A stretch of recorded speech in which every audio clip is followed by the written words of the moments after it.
Good evening, Daytona Beach, and welcome to the February 5th, 2020 meeting of the Daytona Beach City Commission. We're happy and delighted to have each of you with us this evening. We would ask at this time that Ms. LaMagna review the procedures for tonight's meeting.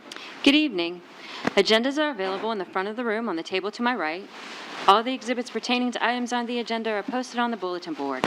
Please feel free to view the exhibits at any time during tonight's meeting. You are required to fill out a yellow form to speak before the City Commission during the business meeting. The yellow forms are located next to Assistant City Clerk, Ms. Allison Brown. You must complete the sections and ask for your name, address, agenda item number, signature, and date. The form must be completed and placed in the designated box. Items on the agenda for first reading usually do not allow for public participation.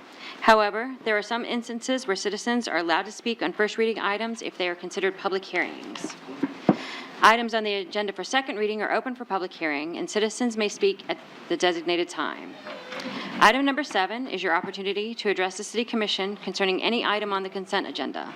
Please indicate on the yellow speaker sheet the agenda item number of the item or items that you are addressing. Items or discussions not listed on the consent agenda will not be heard during this comment section.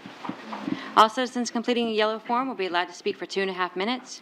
When you approach the lectern, please speak clearly into the microphone and give your full name and address.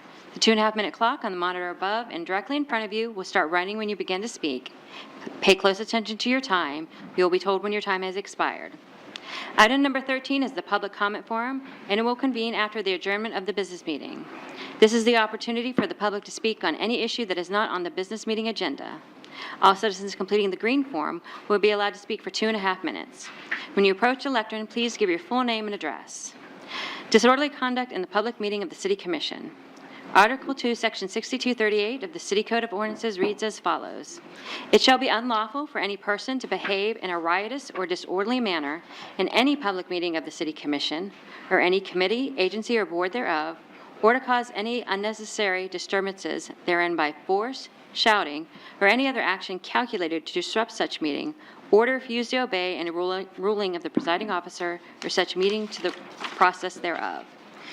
Please be courteous and respectful of the views of others. Personal attacks on the City Commission, city staff, or members of the public are not allowed. Please silence cell phones and other wireless devices during the meeting. All conversation must take place either at the lectern or on the dais so that everyone can hear the business being discussed tonight. Ms. LaMagna, may we have a roll call? Commissioner Traeger. Here. Commissioner Delgado. Here. Commissioner May. Here. Commissioner Gilliland. Here. Commissioner Henry. Here. Commissioner Reed. Here. Mayor Derek L. Henry. Here. We'll now have the invocation led by Commissioner Reed, followed by the Pledge of Allegiance led by Commissioner Traeger. Please rise for the invocation and Pledge of Allegiance.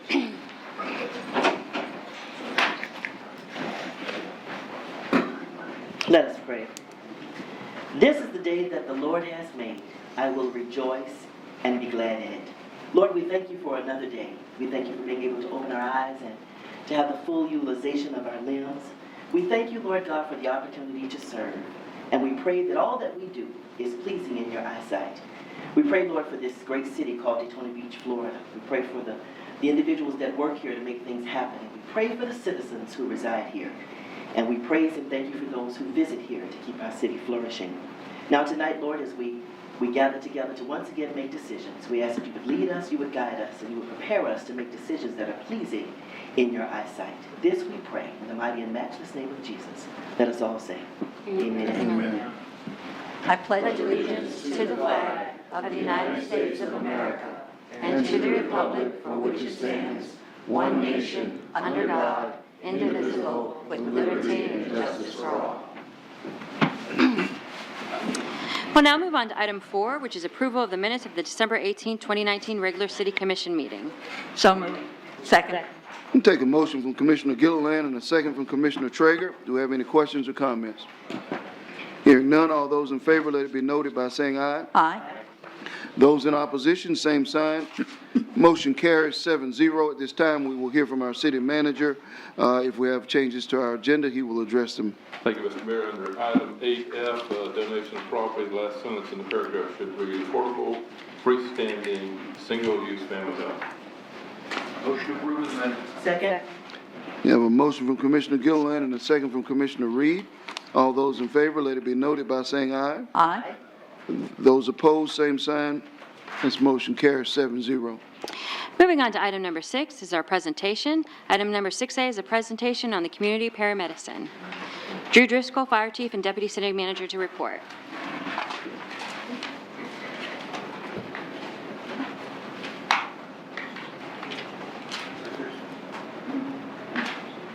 Good evening, Drew Driscoll, Fire Chief, Deputy City Manager. Along with me this evening is Travis Anderson, the city's newest community paramedicine officer. Travis began working here in September of 2019. He is a former firefighter and now paramedic, and former flight nurse, or flight medic and nurse, registered nurse. Daytona Beach Fire Department has been home to many firsts over the years. We were the first home of the Florida State Fire College, the first to provide basic life support in Volusia County, the first to provide advanced life support in Volusia County. We're the first people in the country to place paramedics on motorcycles to contend with our busy tourism season. And tonight we offer you a program that will also be another first within Volusia County. Having served here for the past 21 years, I've been in thousands of homes throughout the city and treated thousands of patients. And during that time, I think the men and women of the Daytona Beach Fire Department would share the same feeling I have of when we reach out to these people, we find that there's just a little bit of extra. If these patients just had a little bit of extra support, how could their life be altered? How could we prevent them from going to the hospital for something that was preventative and potentially unnecessary? So it's that little bit of extra help that we introduced tonight's program. And tonight's program came to fruition as I believe the City Commission had a call for action to address the health needs of our community in light of recent reports and the community health needs assessment. I believe the City Manager took that loud and clear and then pointed to me to develop a program for Daytona Beach Fire Department to help support and improve the quality of life for our citizens. Good evening. Thanks for having me today. Again, my name is Travis Anderson. I am the new community paramedicine officer effective September of last year. When Chief Driscoll approached me about the program, I was very, very ecstatic. I really want to help these, individuals out and help people find resources that are available to them, especially in my long work in fire and EMS. So what is community paramedicine? It's considered a progressive evolution of emergency medical services that's focused on community-based healthcare. It's intended to identify the common opportunities and find ways to overcome the current challenges related to the community and their healthcare needs. One way of looking at it, it bridges the gap. Sometimes you can feel like you're on an island sometimes and you have extra needs and healthcare concerns, and sometimes you feel that you just don't know where those resources are that can specialize to your need. So it bridges that gap where you're kind of feeling like you're on an island and the resources are over on this other island, and you create that bridge and combine the two. By combining that bridge and eliminating the gap, you increase patient access, preventative care, better wellness interventions, and present case management for them. We go into the home. It allows for you to be like a go-to person, or myself to be a go-to person, to where they don't feel alone. And they also feel that they have a familiar face that understands them.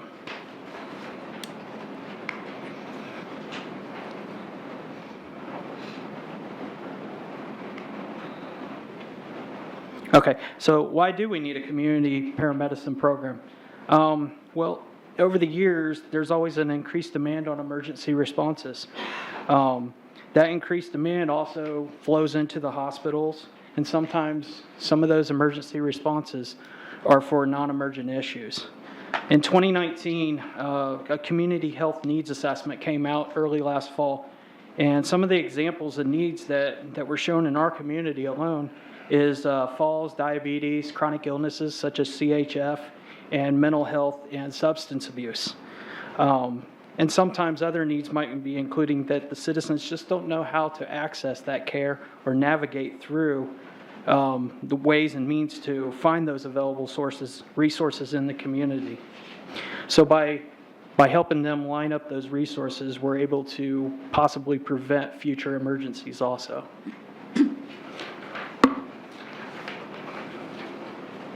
So again, the community paramedicine officer position originated in 2019. The first 5 months was basically developing the program. I went through and observed multiple site visits throughout the state of Florida of already established programs, and also met with numerous stakeholders throughout the community, such as the Council on Aging, SMA, area clinics, Department of Health, and veterans. So rolling forward with the program, a community paramedicine program is actually already active in more than 50% of the United States today, including across the state of Florida. This program is actually going to be the first of its kind in Volusia County. One thing I did learn by going around to many of those site visits, there was never two programs that were alike. Each program tailors to address the specific community needs. And many of those programs are showing exceptional success. So as for benefits, the benefits obviously will be the patients that we encounter, to get them to more specialized resources, help them understand what disease process they might be going to, and just to help navigate them through a system that sometimes they may just feel that they're lost. It's also going to improve safety. We do in-home assessments in which we help, such as fall mitigation. And then overall, for the fire department, it could reduce unnecessary strains on our emergency services. And when you reduce those strains, that improves your readiness for a future emergency.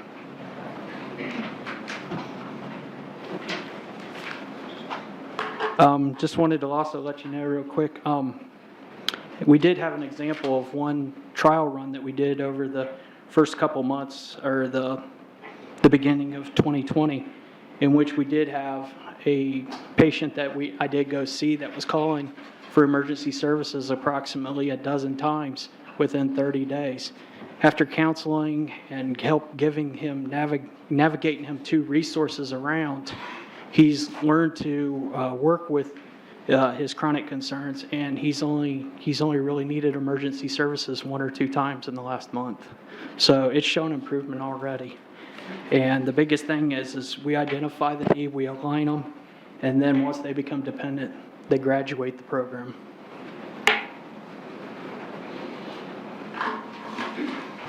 And this isn't only a Daytona Beach Fire Department program. It's just not Travis. It's about partnerships. We have community partners from Stuart Marchman to Halifax Health, Advent Health. I hate to not name a Council on Aging, several who Travis has had several meetings with to help bring them on board, because we find that access to medications, access to food, access to transportation, these are the challenges that they face that cause them to repeatedly return unnecessarily to the hospital.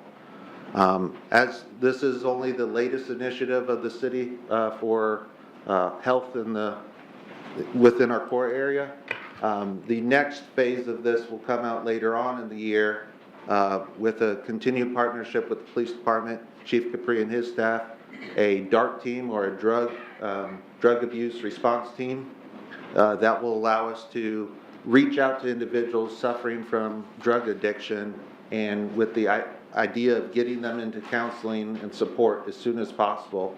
As we've heard previously, our numbers are staggering, and we need to do our part to help bring that down for a better community. Are there any questions? Question? I have a question for you. So we had a conversation, I don't know how many months ago, and I brought to mind the Gainesville paramedicine program. Are you basing it on that, the conversation that we had? So Travis has visited Gainesville, Manatee County, Satellite Beach, Flagler County. He has Palm Beach, a whole list of communities, and what he found is everyone's needs were different, but take the best of those Sure. that apply here. So Gainesville had a neat program in partnership with the school, as you Right. or you brought to my attention, where they were able to help have students assist with perhaps the individual needed the construction of a wheelchair accessible ramp to their home. We have great Bethune-Cookman University, Embry-Riddle, tons of resources in this town that hopefully we could help coordinate that effort and again, improve the quality of life of our citizens. So initially, when I thought about all this and we had started having our conversations, the concept for me had to do with the very simple things of taking medication or picking up medication, because many people in the area of mental health issues and actually not being able to go and get their medication was a problem for them. And so we assisting them with something as simple as that, because Yeah. that's huge. Yes, us being able to pick up their medications along with continuing to try to finalize a partnership where if they're unable to afford the medications, that they would be free of charge. We already know that there's reduced price medications available, and Travis has that information to share with the clients. Sure. But we need to close that gap. And then finally, I guess for me, the most important part was the people who are chronically running into trouble and then coming to the fire department for help. That was my key in speaking with you about this. And so there is a reduction. And are you working with them and everything is going well so far? Yes, overall, the fire department's call volume a year ago was 23,000. Through various call reduction initiatives, this year I believe we ended at 20,000 despite a growing population. And it's initiatives such as these that help reduce that and return some capacity to the department without increasing the budget. I shouldn't say that before budget season though. I'm so happy that we could think this through and then work on this. And then how long did it take us to get to this point? I'm so proud of it. How long did it take? How many months from the time we started? The idea was first contemplated in my head 6 years ago, but the time wasn't right. The need might not have been right. It takes the right atmosphere, the right joint mindset shared by all of us. And once we got the go-ahead from the city manager, we took the 5 months' time. We could have rushed into it, but failure is not an option. If we couldn't demonstrate success, you'd turn us off. But we wholeheartedly believe in the success of this program. Well, thank you, Mr. Chisholm. That was very good. Thanks. Congratulations on setting up such a wonderful program. I know it's been a long time coming. Now, if I hear someone, is this the phone number I give them, or do I take their phone number and give it to you, and you can get in contact with them, or either way? So equivalent to our beloved First Step Shelter, we're taking a soft opening approach. Right now, our referrals are coming from our high utilizers of the EMS system. So an engine company goes out multiple times, as Travis gave in the example. We will first tackle those people, and then if we're able to, given the capacity of Travis, because one-man job right now, but then we would open it up to other areas of referral, so perhaps SMA or our other partners such as Council on Aging. I think we already got a referral from Council on Aging, in fact. And that's how it has to work, to have a symbiotic relationship with our partners. I'm so pleased you finally got this going. Yes, we're excited, and we are confident in its future success. I'm curious about something. When you and I met with SMA about this, we were discussing the concept of a 5-person team. Are we still exploring that?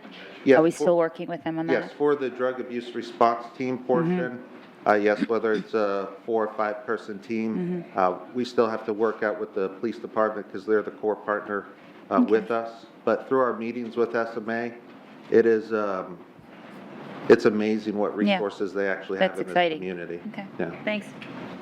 Is this something that eventually volunteers will be able to help partake in? So with, like, in the Gainesville program, they utilize students. I could imagine, I don't know the standing of Bethune-Cookman University's nursing program. I know they volunteer quite a bit. Could this be incorporated into this? I'd like to say absolutely. Yeah, we have to reach out to all partnerships possible. We are not the driver. We might not be the funder of it all, but we as the city could be the driver of the turnaround of our health conditions in the community. I'm sorry, I have a question, Chief. That kind of piggybacks off of what Commissioner May was saying. I know we're trying to grow Travis to 5. In the meantime, in between time, right now, we're dealing with stats that we're getting from someone else and we're addressing those to try to bring down the stats, correct? Yes. What if it's just an everyday citizen that needs that house visit or something like that? Commissioner Traeger was asking, do we give them that number? Can they still? So right now, we don't have the capacity. When I mentioned going to 5, it would be with partners such as our police department would be a member of that team and so on. We found during our visits that these programs tend to grow real quick because of the success they have and the need that's out in each community. Right now, we're not taking an external referral, such as a phone call. But I don't think that Travis would turn down the phone call and try to work with them, because there's a lot of things we could do. Like I said, we find people just need that little bit of help, and it's amazing. They don't realize what they actually qualify for, and he is their navigator. And that's something we hope to grow to in the future? That I we can do. help- Yes, okay. Thank you. Chief, is Volusia Volunteers in Medicine involved in this? You know that? Yes. Yep, I spoke with them over at the Chambliss Center. Because that just seems like a natural fit. And right now, the fire department in our current two-tier arrangement, we end up serving as the primary care physician for many citizens in our community. And that's not the appropriate way. So through this partnership, if we could help set them up with a primary care physician, or at least the opportunity to meet with a physician during a scheduled event instead of emergency event, I think it helps turn them around. Thank you. Kudos. What is your growth plan at this point? I mean, and Travis, you've been 5 months with the city, sounds like, September? Yeah, so we just don't have enough data to really look at this point to say true successes or not. But I agree, I mean, the initial, feedback we're getting and the initial data looks very promising. And I'm presuming, so I guess that's one question. The other is, are you seeing that a certain part of the city where you are spending more of your time than other? I mean, honestly, I would expect not a whole lot on the west side of town where I am, but obviously that center part, the 32114 zip code, is something that we've got a lot of need within. So how are we going to grow it, and where are you seeing the need right now? So the growth, of course, would come at your discretion. Right now, the official launch date was Monday, so we don't have the statistics yet to actually demonstrate the need. We're hoping that we could take on anywhere 20, possibly 30, maybe even more citizens to help graduate them through. Not everyone's on this program and you're going for years, just like First Step Shelter. We need to graduate them forward once they have that care. And no offense, Travis, but no one wants you at their house every week. But if we could get them that care they need and help direct them and line it up like we did with the one individual, we brought in Veterans Affairs and a couple other agencies and were able to align him with the help he needed for his chronic condition. But for the growth, I would prefer to give us a longer duration to make a smart database decision instead of just conjecture. So I'd like to believe within a year's time, if we could make it that long with Travis rolling solo, that we could then come back to you with a plan of advancement through the manager's office. We just kicked off Right. strategic planning last week, and the next stage is setting priorities. It certainly sounds like something everybody is interested in, having on the list for something that we fund in October of this year. It has the ability, before we spend tax dollars, and I can't believe I'm saying this other, but before we do that, we'd rather take a look at our community partners and utilize what resources we can. But as I mentioned, every location he visited, their growth of the programs has been very rapid. So, So we have to try to contain that, but without restricting, because as both Commissioner Reed and Traeger mentioned, they know of people that want the program, but we're not taking those external referrals at this time. Commissioner Gilliland, I have a bigger dream for us, actually. When we first started, what I actually wanted and what I was going for was a medical bus. A bus that went into the community. There was also a dental bus that I researched. Based on that, I spoke with Representative Federhoff and Representative Renner, and I put this to them. I said, I would really like to see if we can get some funding for this at a state level. So if we can get good numbers, I would very much like for that to be part of a list that we create of evidence-based research that we're doing, because they are aware of this already. So I think it's Great. fantastic. And some I'm of the thinking pro- bus. Oh, excuse me. Some of the programs have found grant funding opportunities that we've yet to explore because we've been in the construction phase of the program. So that is also on the list. Good. We thank you very much. Nice report. Thank you. Good luck, guys. Okay, moving on to item number 7. This is public comments by people addressing the City Commission. During this time, citizens have the opportunity to address the City Commission on any item on the consent agenda. I have one speaker, Mr. John Nicholson. Thank you.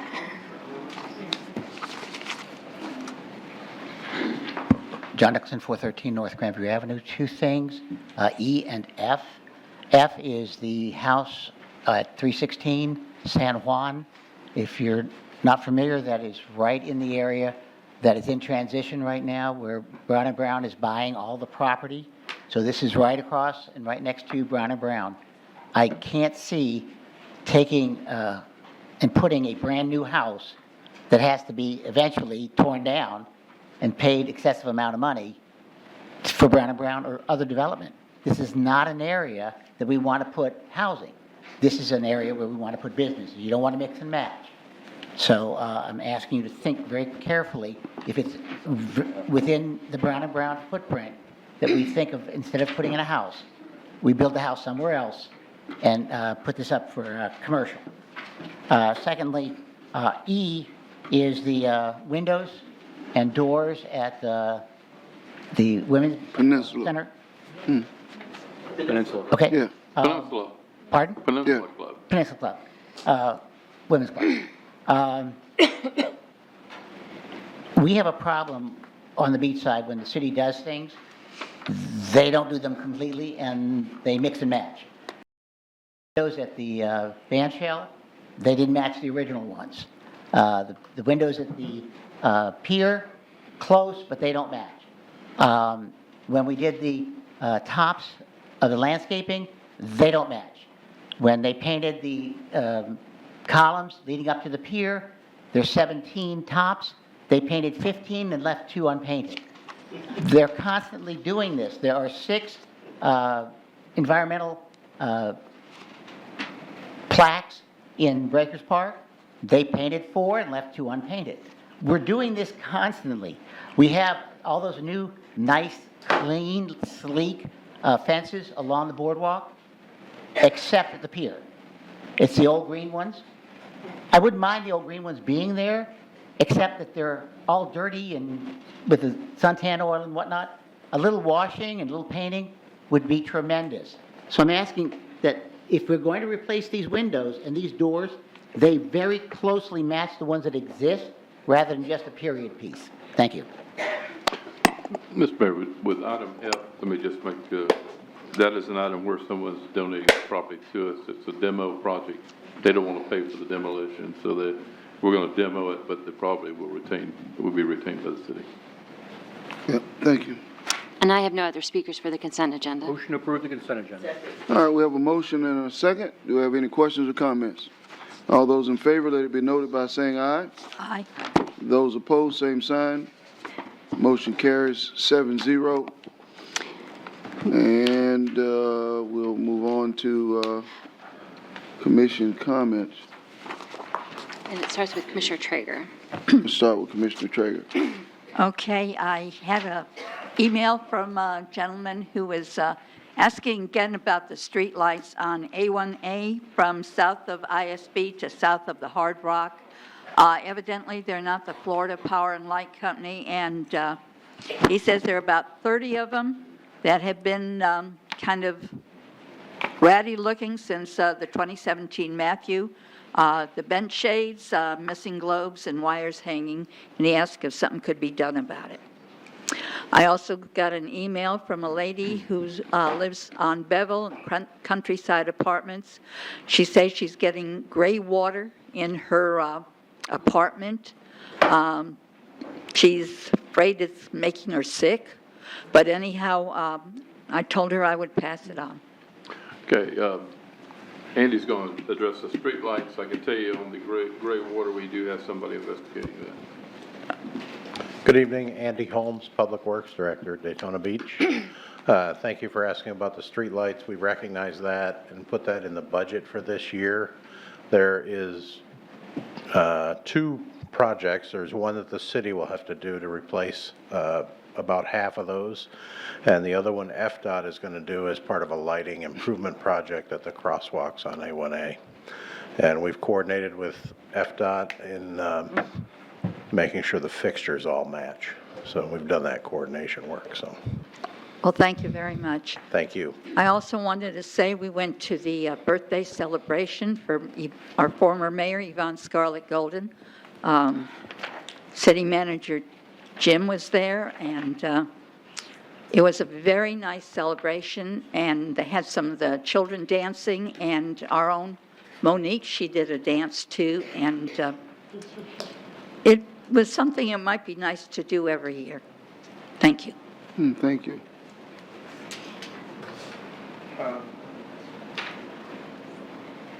I debated whether to say something about this, but I'm just going to bring this up.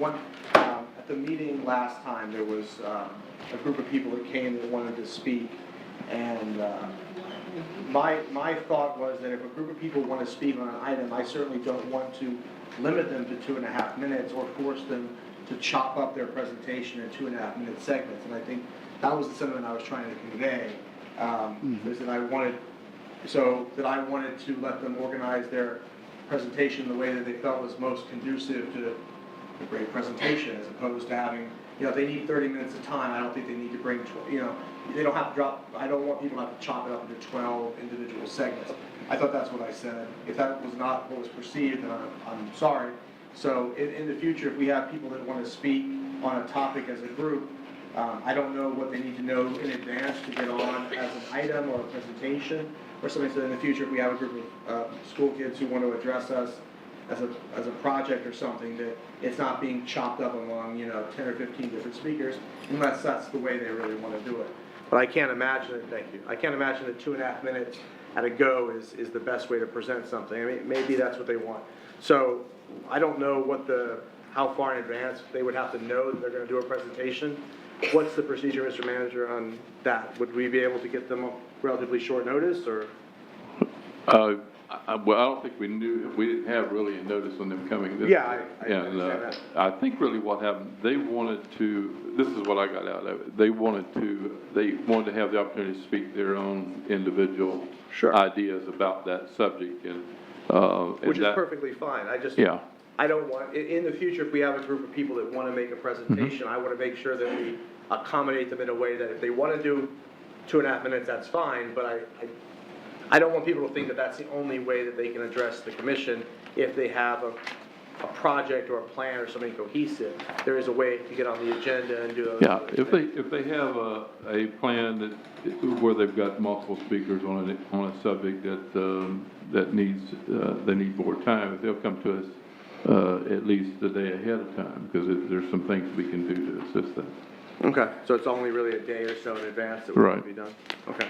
And Aaron, to follow up on that, there was a teacher from Seabreeze High School was here with several, students. There was no reason that we needed to make them wait until the end of the meeting and keep them up until 10 o'clock at night. If there's a local school in particular that, wants to come and have their students speak on a particular topic, I think we ought to try to work with them to move them up to the presentation part of the agenda and, let them get home at a reasonable hour so they can finish their homework. Right. So, If we know ahead of time, Yeah. there's a lot of things we can do to help. I mean, I think that goes just in general for people who, if they have a topic that they want to speak on, and it's going to take more than 2.5 minutes, if it's a cohesive thing, I would, I'd support having it put together as a presentation as opposed to some tag team thing. But I think everyone, I didn't have any problem listening to those people speak. I wanted to hear them. I just didn't want them to have to present it in 2.5-minute chunks if they didn't want to. So, which was not how it came out. keep in mind what happened with the short-term rental people. Because they'd come and bring 10 or 15 people, and that would not have been achieved the same outcome if we had that accommodation for them versus a bunch of school kids that are talking about single-use plastic. So, I think we need to be a little cautious about where we go there, because we're going to end up with some folks that take advantage of that opportunity for something that isn't as noble as Sure. what the students were here to talk about last meeting. Well, that's really, I mean, all I wanted to bring up on that point was that I think I don't want the 2.5 minutes to be limiting or chilling on people speaking and presenting something that's important to them, that has a good message and a good meaning. I think they should be entitled to the same presentation that we would give a developer or a business owner or anyone else who wants to speak to us. So I just want to make sure that people listening knew that that was the process they could avail themselves of. And really, that's all I have to say this evening. Thank you all for your time. So this evening, I have a list, and I'm going to start with the opener of Commissioner Gilliland as it relates to short-term rentals. So the News Journal had an article about short-term rental giants ready to pay. Do you recall this? Have you seen this yet, sir? So I'd like to know, I want to be very clear on something. Just because you're paying a tax, does that make your short-term rental automatically a legal entity, and you can do it wherever you want to do it because you're paying a tax, therefore it's okay? Does it somehow validate it? No, those are separate Okay. items, separate jurisdictional So I requirements. want to be sure that I'm understanding this, because I don't want people to misunderstand the article or misunderstand what's happening or what's still in force right now. So what's in force right now, and you feel free to speak, is that we have illegal rentals. Illegal rentals are still illegal rentals. And we only have certain areas where you can do short-term rentals that are legal, that are permitted. Is that correct? That's all correct, as long as you're referring to short-term rentals. Yes, sir, short-term rentals. T1 and T2, yes. Everywhere else, no. Pardon me? T1 and T2, yes. Everywhere else, no. Thank you We've so been much. through this 100 times. Oh, I know that, but as I read this, I started wondering if people thought that by paying a tax of any sort to the county, that it somehow made it okay, since they were taking money, so I wasn't sure about that. That's number one. And actually, I was sure about it, I just wanted everyone else to be very clear if they were doing this. A second thing I want you to notice with regard to short-term rentals is that it was brought to my attention that people are no longer putting the front of the home on the site. They're now putting the interior of their home only. So you can't find the exact address unless you contact the homeowner. And so now we must become more resourceful. But just a point to note, because I am keeping up on it, all right? It's one thing. Moving on to another difficult topic, East ISB. So of late, again, it's been in the newspaper, which I completely appreciate the concern. So a week ago, I asked for evaluation of properties, and I wanted to know what properties were actually on the market and roughly what they were asking. I have the list. I also know where they are. So, Mr. Chisholm, I'm not sure if everyone else has this list, but could you give us just a quick rundown of what this says? Yes, we did get a list that really identified the current cost of some of those properties as it related to East ISB on the north and south side of the road. It wasn't quite complete, so we're still going to have to get additional information, but we also intend to provide not only the costs associated with it, we'll provide the values associated with the property appraiser, so that you do have the benefit of that too. So right now, just so that everybody is listening understands this, right now there are 3 properties that are actually on the market. So regardless of what we're seeing on ISB, there are property owners who haven't listed their property, they're not looking to sell their property, and we only have 3 that really want to sell their property. And the highest one is going for $1.2 million on East ISB. I think one of So- those is a vacant lot, too. The one on the Could north, be. the one on the north side of kind of where the old convenience store was. Mm-hmm. I remember there being a Keller Williams sign on that. So, I mean, those aren't even necessarily buildings. I mean, nobody's complaining about a vacant lot. It's actually maintained. So even those 3 might not be the issue over there that we're all concerned about. So what I find interesting is just the idea that we as a city are not doing enough. And if the owner does not want to sell and wants to continue down this road, if they're not putting their property in the market, there is in fact nothing that we can do as a city, or am I incorrect with that? somebody doesn't want to sell, they don't want to sell, correct? That's correct. Okay, The only option the city does if it has a viable public purpose, then Okay. you can take other steps. yeah, because my concern is always the perception that Daytona Beach or the commission or the city officials or the staff that we're not doing quite enough on East ISB, when the reality is that we really want to move things forward. We've been trying for a long time, but the owners themselves, apart from 3 of them, are not in fact willing to sell or make a move forward. So that's just, I wanted to just bring that up. But I am intrigued by the difference between the assessed value versus the asking price. I'm intrigued by that. And then I want to say that I want to thank the commission for their hard work and support as it relates to the Tortugas. I am in constant contact with Mr. French, the Tortugas owner, on a daily basis, and I'm inquiring constantly as to what the status is. And so as soon as something changes, I'll be sure to alert all of you. Thank you so very, very much. And I will say that Beach Street is moving along swimmingly. The merchants are getting together on their own. They're having merchants meetings, and they themselves are trying to understand how they can help themselves and do more marketing efforts in addition to what the city is providing for them. All right? Thank you so much. Thank you. If I could circle back to your question on the short-term rentals. Yes, As sir. I think about the article, that may actually be an enforcement tool for the city to use. And how is If that? properties are paying taxes for sites that are not, where it's not legally permissible, we may be able to obtain those records through the county and use that as a method for enforcement. So is that something that we would team up with them? I wouldn't call it teaming up, but it'd be public information which the city might be able to acquire. Oh, that's fantastic. Thank you. I'll work with the police chief on that. Thank you so much. Commissioner Gilroy? Yeah, in the East ISB part, I'd say behind Orange Avenue, we have spent more time and money on East ISB than any other corridor in the city. So anybody who says that we're not doing anything over there does Yeah. not, either Sure. don't know what they're talking about or they're trying to sell a newspaper, one of the two.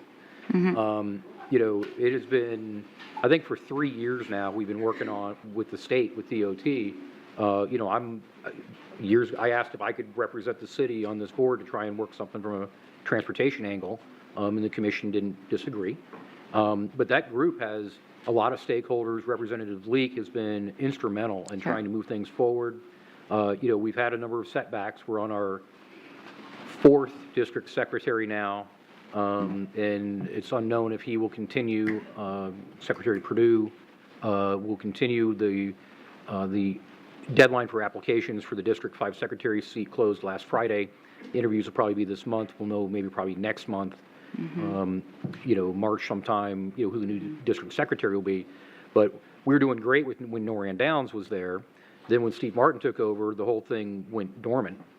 Then under Mike Shannon, it got a lot of traction, and we got it in the work program, and it wasn't quite as fast as what everybody wanted, but to find $25 million is an accomplishment.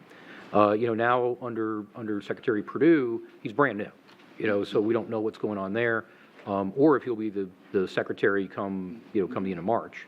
But, it is, I don't know what else we could do to spread the word about what we've done over there, but, acquiring the properties at A1A and ISB, and then the landscaping that was done there, the properties that were acquired on the south side where the bridge comes down, was something that, those were derelict properties that is a significant improvement.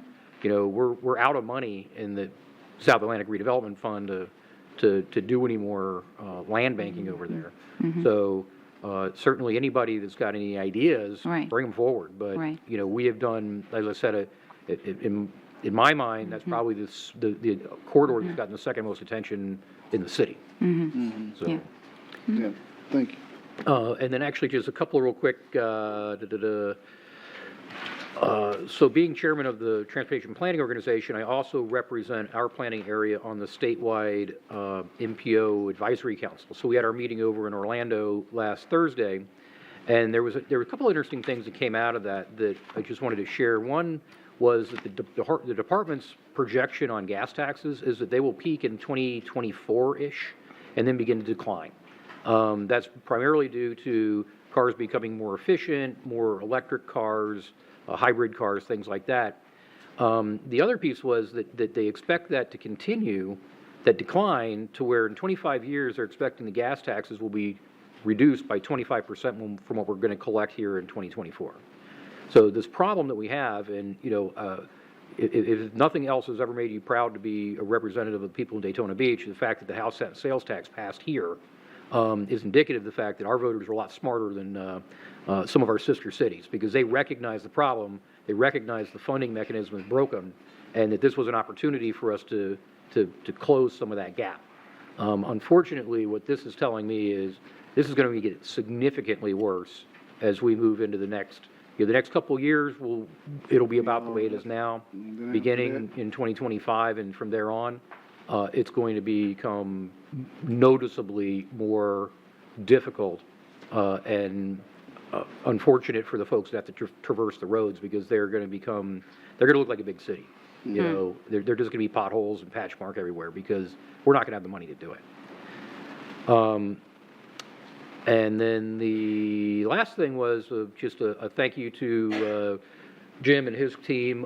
They had helped out with some folks in Bayberry that were trying to do some driveway widenings out there that were, there was a gap with the way that the ordinance wouldn't allow them to move forward. They got that fixed, and what it's doing is it's getting cars that would normally park on the street off of the street and into the driveways.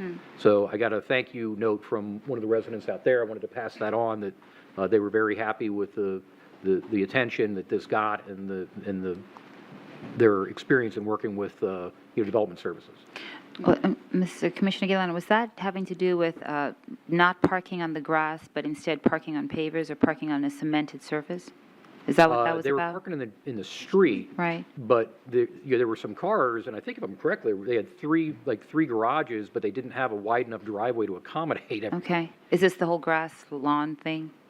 So This was changing the widths of the driveway. Okay. Allowing them to be widened to match the need on the cases. But keeping that in mind, along the same line, at the last code staff meeting about a year ago, we were talking about, could you park on the grass? Could you park on the lawn? And we had said that people could apply for pavers or cemented surfaces. Is this, are we still doing that? Has to be improved. And it has to be, meet the code from the standpoint of how it's policed. Okay. the Bayberry issue was the driveway width. Okay. Yeah. Okay. That's it. Thank you. Thank you. Commissioner Henry? Yes. Good afternoon. Let me start off with, from the Bike Week funds,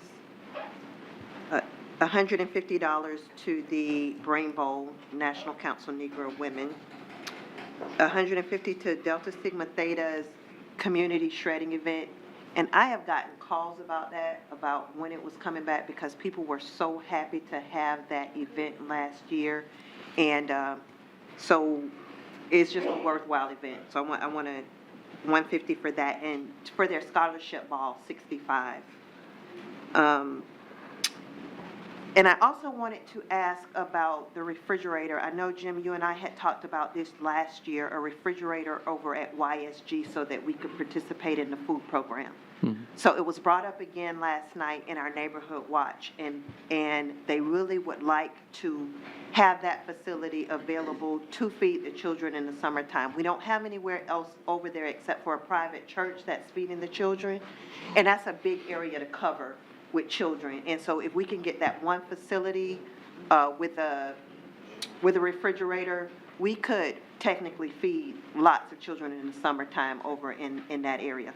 So that is something that I hope, I know it's time to start getting the paperwork in now with the county, so that's something that I hope that we can do or make sure it's doable for us. We'll take care of the refrigerator, and we'll certainly be sure the program is part of what the county funds in Daytona Beach. Thank you, very good. Also, next I want to talk about reaffirming our commitment to homelessness and homeless families. I'm currently helping a homeless family with 7 children, and I was telling my people this over on Monday at the at our neighborhood watch meeting. And I was talking about this homeless family of 7, and it really just made me look at poverty on a different level. Because when you experience poverty on that kind of level, you have to reaffirm your commitment and realize and ask yourself if you're doing everything that you need to do in a leadership role to not alleviate it, but do the best you can to move towards alleviating it. So this particular family is a family of 9, and there are 7 children.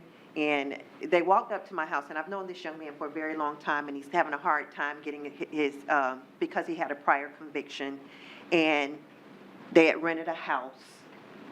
And unbeknownst to them, the people had given them a lease, and they weren't supposed to give them a lease because it wasn't their property to give a lease to, so they had given all their money to these people, and Chief helped them, Victims Advocacy helped them, but they still had nowhere to go after that.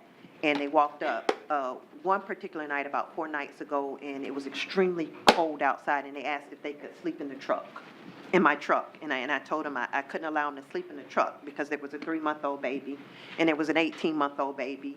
And so I still have that family right now in my home with me. Hope Place? Hope Place was full. They couldn't get in Hope Place. Everywhere they went, they couldn't get in. And so going forward, as we do planning, I'm looking at a model that Seattle, Washington now has, and that is that anything you build in Seattle, no matter where you build it, whether it's an apartment, whether it's a neighborhood subdivision, 10% of that has to go to families, disadvantaged families, or families that affordable housing. And I think truly that is something that we need to aspire to. If we're allowing people to come in and they're going to make tons of money off putting buildings up and putting all these apartments, and they keep going up and they keep going up. And I was out with someone the other day, and they were looking for a place to live for just the 2 of them, and it was $1,200 everywhere they went. And I began to think about this family of 9. There was no way they would be able to afford housing anywhere with $1,200. And so I think that is something that we need to aspire to. We need to, when people come in and they want to build in the city of Daytona Beach, just know that if you want to come in and you want to build here, a certain amount of your property needs to go to affordable housing. And that's something that I'm going to push, and I'm going to continue to talk about. I'm going to keep recommitting to it, and I'm going to ask you all to help commit to it, because this particular family did live in my particular area, but I don't care what area you live in. If you live in the city of Daytona Beach, 9 people out on a cold night with no place to go and no food, it's a hard pill to swallow. I think that was it. Oh, also, the bus stops was an issue last night, and trying to find out, when the cement has washed away in the bus stops, whose job is it to replace that at the bus stop? Is it the city? Is it the county? Because we have a couple bus stops in our area where if a person walks into it, they're going to fall, they're going to hurt themselves. And it happens to be a big issue over there where water has wiped out the cement over it in certain bus stop areas. So I want to know whose job is that to fix it? If you could give us the address, so we'll find out who it's supposed to be. We have a contractor that may be doing hours, but that may be somebody else's. If it's been there a while, it may be somebody else's. But if you'll give us the address, we'll try to get that done. Okay. I think that's all my my comments for tonight. Thank you. Thank you. Commissioner, sorry. Commissioner Henry, with regard to your homelessness, the issue, are you saying, and I applaud you, are you actually having people live with you right now? Yes, I have 9 people living. Wow. I applaud you for that. I think it's amazing. They weren't going to be homeless. That's but amazing. Hopefully when their income taxes comes in the next couple days. Or months. Right. We'll be able to find them somewhere to live and get them somewhere to live. I knew his mother very, very, very well. She took care of me as a child before she passed away. And I just feel like that's something that she would have done for me. And I feel like that's something she would have done for anybody in my family. She used to take good care of me as a child. I will mention that, with regard to that Housing Authority contacted me. I think they contacted some of you also. Tomorrow, they're having a meeting with regard to affordable housing over at the County Health Department. It starts at 2 o'clock, goes till 5 o'clock, and the goal is to get as many stakeholders as possible present to discuss what we can do as a community, similar to what they did in Orlando a few months back when they came up with some solutions. So, I mean, I intend to be there, and, I'm hoping some community members will be there also at the County Health Department. Thank you. Okay, what time is that? 2 o'clock. 2 o'clock. And they're coming in from Jacksonville. Mhm. Yeah. Commissioner Reed? It's my turn. Thank you, sir. Yes, ma'am. Oh, one more thing, I'm sorry. So BCU is trying to raise money, $8 million, moving towards their accreditation. They have done a phenomenal job of getting from 20 million, I believe, to getting it down to 8 million. And I just want to encourage everyone out there, I don't care how much you give, if it's $5, $10, the BCU is a very important part of our community. It's a very, and I'm saying that as a Rattler, their biggest, True. only in November. But, and I want to know who I can, Paula probably can help me with this, who I can give to BCU, what's the best place to give to.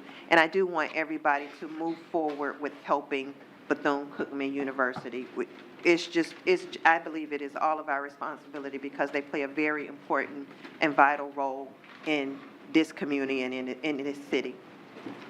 Paula? Thank you, Danette. You're welcome, Paula. I'll piggyback off of that. Yes, ma'am. Ironically, yesterday in my briefing, those secret meetings that we have, I asked the manager and the attorney, what could we as a city do for Bethune-Cookman? And I wanted to bring that before you all. What could we do since we're the decision makers? I know one method was it had to be some kind of program that we were supporting. But what could we do? I mean, we say we want them. We say we value them. We're honored to have Mary going into Statutory Hall to represent us. But what can we do as a body, as a city, that the citizens would approve of? I mean, can we give a donation from the general fund or something? I mean, does it have to go to a program? What can we do? I wanted to have that discussion anyway. That's on my list because I told them I was going to ask you all today.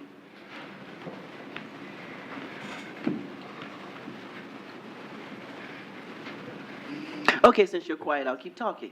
For example, we just had the MLK banquet. I think we were a signature sponsor for that banquet. I guess you could say scholarships was coming out of that. That was a program, and we may have given $5,000 to that.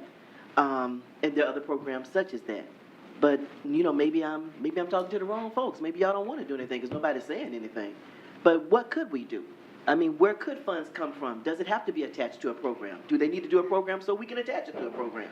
What can we do as a city to say we care and we want them to stay here? Well, I don't know. I personally don't know. It would be something we would have to agree to. I personally don't believe that that's something that I would support from the general fund to make a general donation. But I would have to give it more thought. It's the first time anyone ever broached me with the topic. So, but Maybe off that's the not top the of my right- head, I don't think it's really it would require me to take another level of thought. So I'm not prepared really to Okay. give a full and congruent answer. But off the top of my head, it's not something that I think is consistent with what taxpayers would have elected us to do. Is there something we could put on the ballot? Yeah. We have that extra ad valorem tax that goes to the police station. Is there something we could put on the ballot and have people vote on it to say we want to have a tenth of a mil or something that's for a There. sustainability fund for, local HBCUs or something? I'm not sure. I mean, There is, that's the kind of thing, and I would, because I believe the community wants to help.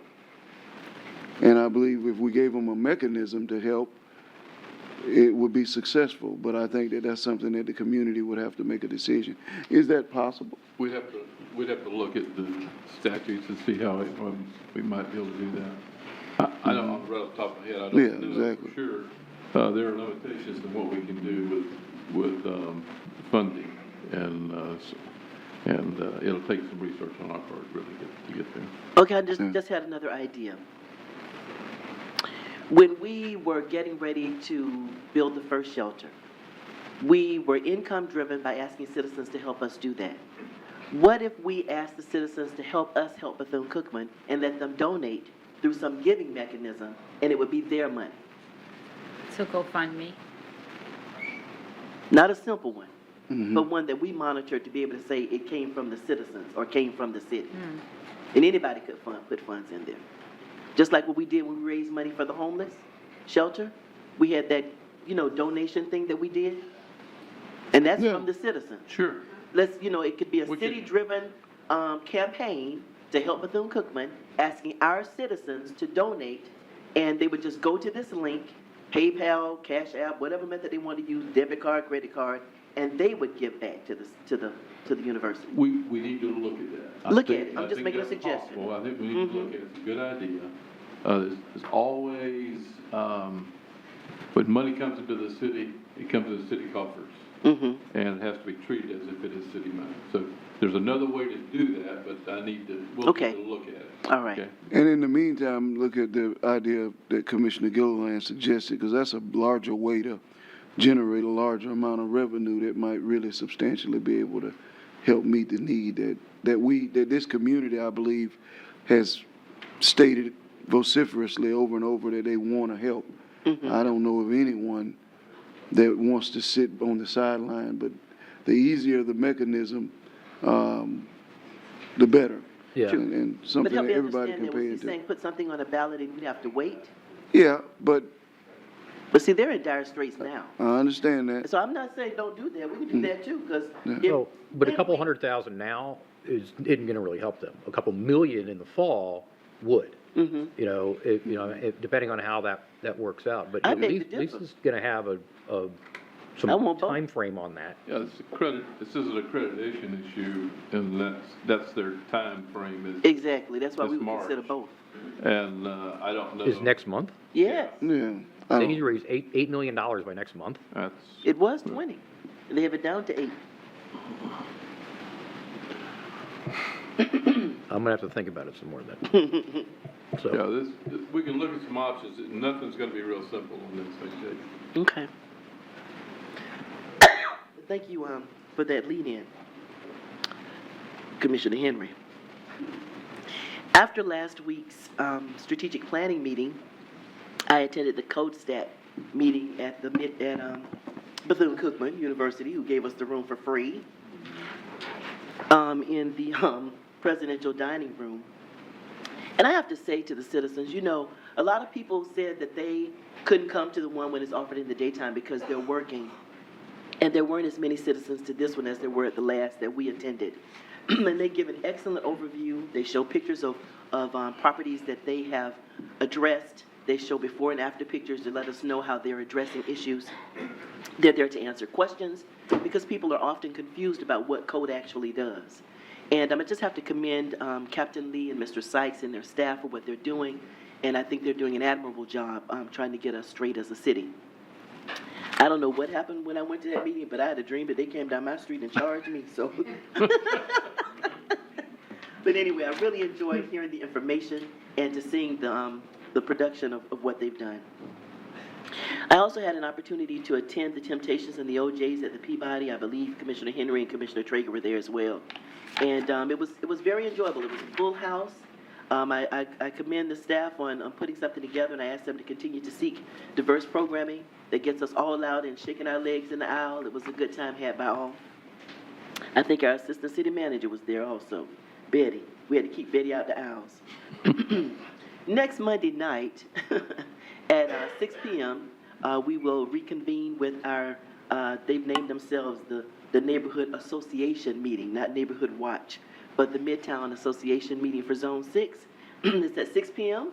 And to help one of our local businesses that's having some difficulties during the MLK reconstruction that we're having take place between Orange Avenue and International Speedway, it's being catered by Little Mamas.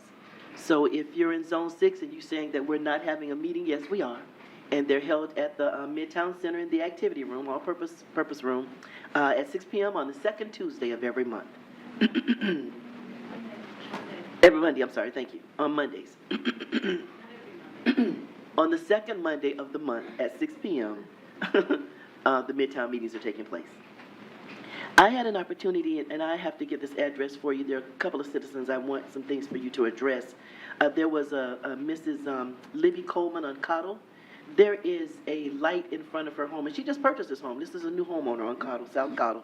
And the light, there's overgrowth of an oak tree in a yard across the street, and it's keeping the lighting very dim, and she's a single person going in her home, and it concerns her how dim it is. I know we trim trees, so if we could have that rotate in that area. And also would like to know, there aren't that many street lights on that street. This is a street we opened up. When we grew up, it was a dead end, but now it's a north and a south Cottle. It's a horseshoe. And so there are only like a couple of lights on this street, and I don't understand that. I would be a little concerned about my safety as well. Now, speaking about the construction on Orange Avenue, on MLK, I know we're addressing some of the concerns of the car wash. I know we had another major water break, and it's exasperated their bills, so we want to look at that. And I believe Betty is on this, so I just want to make sure we stay on top of that. This is the car wash at Magnolia and MLK, and do whatever we can to assist them. Now, in pouring our sidewalk, I came to you with some concerns about the sidewalk, and they're doing some etching in the sidewalk. We didn't tile it, but we're doing a beautiful etching job. But Mr. Massengale, the home at the corner of Orange Avenue and Martin Luther King Jr., called me, and I went out, and I can send you the pictures. There's about a 2-inch lip of the sidewalk before you open the gate to go into his home. The lip is now at him, and I'm wondering, can we assist? They talked about blending it in, but he's concerned that wedge might even cause people to trip, and then they would be tripping onto his property rather than onto our sidewalk. That's on the, it's the one on the corner, the beautiful home The east? that's on the southeast corner. Southeast. Yes, it's the old Midtown look. It's a beautiful home, restored home, the Massengales. I was down there, yesterday, I think it was. Okay. I didn't go down that Yes, far. he has a little wrought iron fence that goes into his back of his home, and he has a paved area. It's kind of an old gravel kind of pave, and then our sidewalk does this. There's a big gap when you go into his house, and he's concerned about that. Okay. It's so small, I thought we could just tear up that little stuff he got and pave it to match, if possible. We'll see what we can do. Alrighty. We asked about that, told you about that. Well, this is something I wanted to share with you all. It's time. It's evaluation time again, Mr. Mayor. It's February. And we don't want the citizens to come at us again saying we didn't do it or we've taken our time to do it. And I asked the manager a couple of weeks ago, what were his concerns in regards to, or what was his plan in regards to retirement. And I think with all of what's happening around us with the other cities and the city managers and what have you, that we need to start looking at a plan on what we're going to do. And so I think we need to have a discussion in regards to that. It's evaluation time, evaluating performance time. And I think as a commission, we owe the citizens an opportunity to really look at that and give that some thought and see what that looks like. I think we need to have a general discussion on what our vision is for this city and where we're going. And is this the right team to take us there? All right. Okay. That concludes my comments. All right. Very well. I simply have two thoughts, and it's really one thought. When we had a meeting at the homeless First Step Shelter. Our last board meeting was at the shelter, which was very interesting. Gave the residents an opportunity to watch the board deliberate over issues that obviously impact them. It also gave them an opportunity to speak publicly about their number one concern, which was the state of the food at the shelter. But other than that, there weren't a whole lot of complaints, a lot of gratitude expressed by those who were there, and a lot of issues being addressed. But I say all of that simply to say that two of the people who were in the shelter were former students of mine. And it's quite a humbling moment. I don't know that, aside from the time about 5 years ago, 6 years ago, maybe 5, when I went to go into Krispy Kreme after one of our meetings, and went to head in to get some donuts, 2 donuts that I would scarf down before I got home. And put the trash in the trash can before I went in the house. She's not watching. Two little kids are keeping her busy.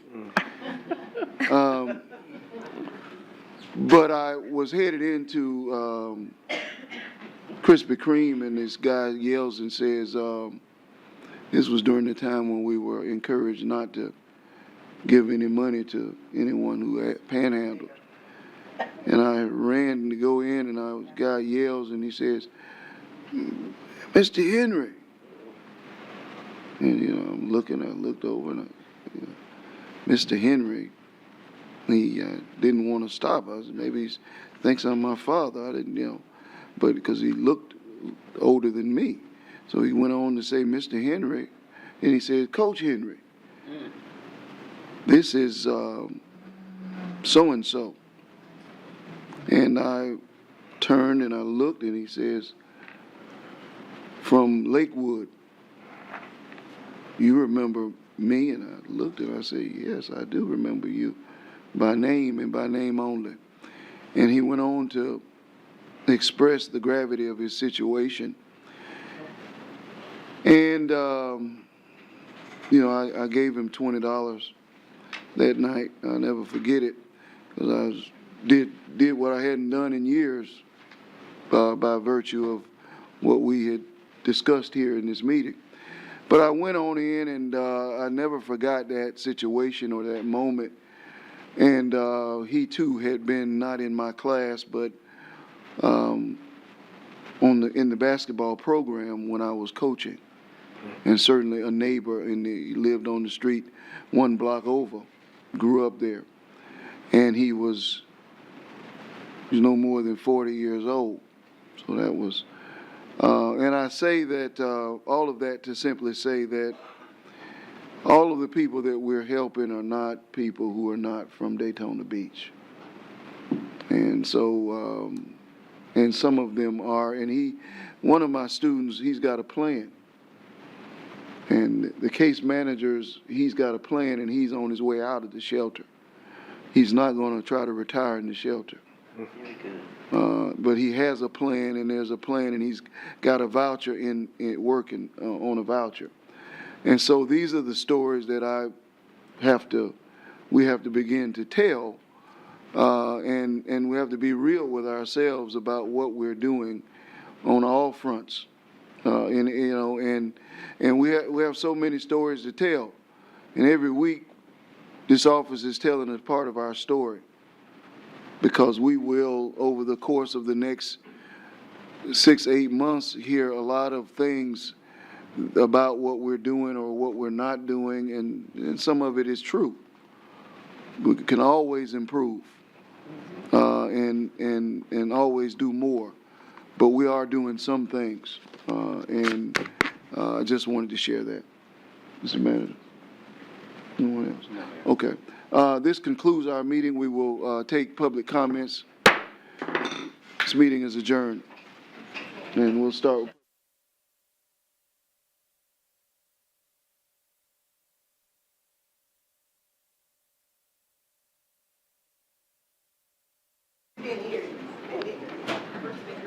Ava. Ava. And our second speaker is Susan Schreiber.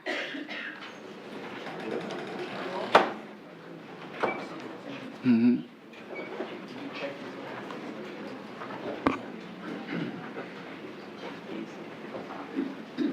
My name is Ava Werner, and I'm from Port Orange, Florida, 826 Chickadee. Good evening. My name is Ava Werner. I'm a 13-year-old 7th grade student from Port Orange. I'm here tonight to talk about my involvement for fundraising for 3 water bottle filling stations that were recently placed at my school, Creekside Middle. Like most kids, I carry a stainless steel refillable bottle to school. The problem is, every day I was running out of water before lunch. The only options at school were to buy a plastic bottle of water or try and fill your drinking bottle under a traditional water fountain, which is no easy task. I refused to resort to a single-use plastic bottle. So, when my science teacher gave us an assignment to come up with an eco-friendly idea for our campus last year on Earth Day, I knew what mine was going to be: a water bottle refilling station. So, I started to do research. First, I reached out to the Facilities Department for Volusia County Schools in DeLand. I found out that yes, there were stations on some schools' campuses, but the units and brands on those campuses varied. There was no preferred brand that was being used. My family and I went to tour several Port Orange schools to see what models those schools had installed. While doing some online research, I found the site of the nonprofit organization Because Water. Because Water has a mission of helping communities increase access to clean drinking water. I was able to communicate via email with a representative of Because Water who walked me through the process of finding the appropriate equipment for our student body of 1,200. Early on, I decided I wanted to take their advice and raise funds for an LK EZH2O, which is ADA compliant. This unit features a National Sanitation Foundation approved filter, which reduces lead and other contaminants. I wrote an email to the Gentlemen of the Road Fund. It's an organization formed by my dad's employers, the Grammy Award-winning band Mumford & Sons. The band created this fund in order to provide grants to causes around the world that they believed in. I was shocked when they responded with a pledge to pay for 3 bottle filling stations. Thanks to the Gentlemen of the Road Fund, Creekside students and staff have access to clean, safe, cold drinking water. We have already saved thousands of plastic bottles on campus. It is estimated that in the U.S. alone, over 60 million plastic bottles are disposed of every day, and only about 20% are recycled. This leads to plastic overflowing our landfills and contaminating our waterways. This is more important to a coastal city like us than ever before. Purchasing water bottle refilling stations is an easy way to cut down on the plastic used by our city. Plastics take thousands of years to decay. Adults with power have the responsibility to make responsible changes for generations to come. Thank you for your time. Thank you. Thank you. Wonderful job. I also have a printout of the model I raised money for. I don't know. If you You hand can it to the give it to her and assistant, she and can we'll make a disperse copy it and to the- disperse them to us. Thank you. Thank you. Our next speaker is Suzanne Schreiber, and on deck is John Nicholson.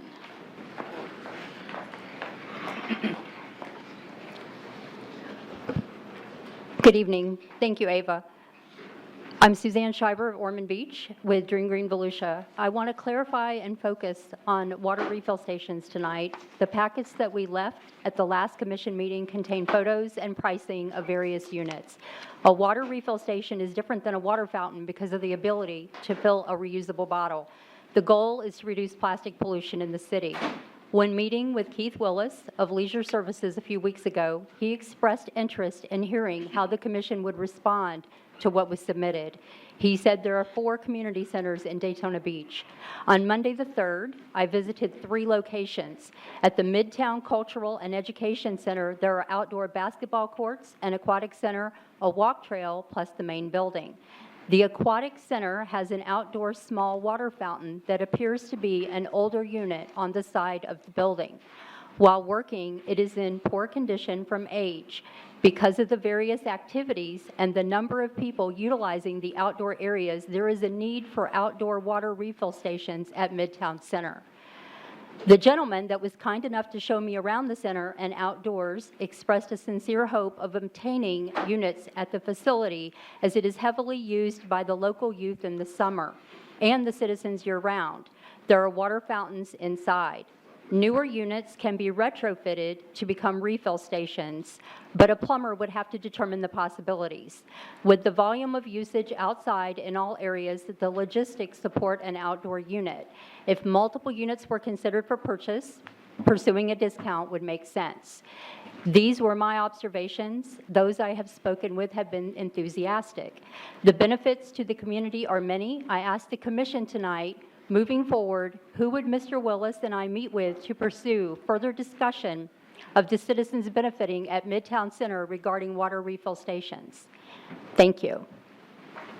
Thank you. And I would like to say that we would love to be on the agenda. I've left business cards and packets And I have spoken to 2 commissioners, although not about the plan that we submitted. That was early on. And I would love to speak to you, Mr. Mayor, or the city manager. Okay. Thank Thank you. you. All right, thank you. Our next speaker is John Nicholson, and on deck is Jay Chow.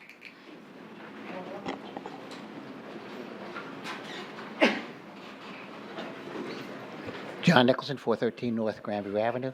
You have to admit, Ava was cute. I hope you Yes, listened to indeed. her. Yeah. Yeah, we have one of those refillable at the gym, and everybody's using it. Almost nobody drinks water.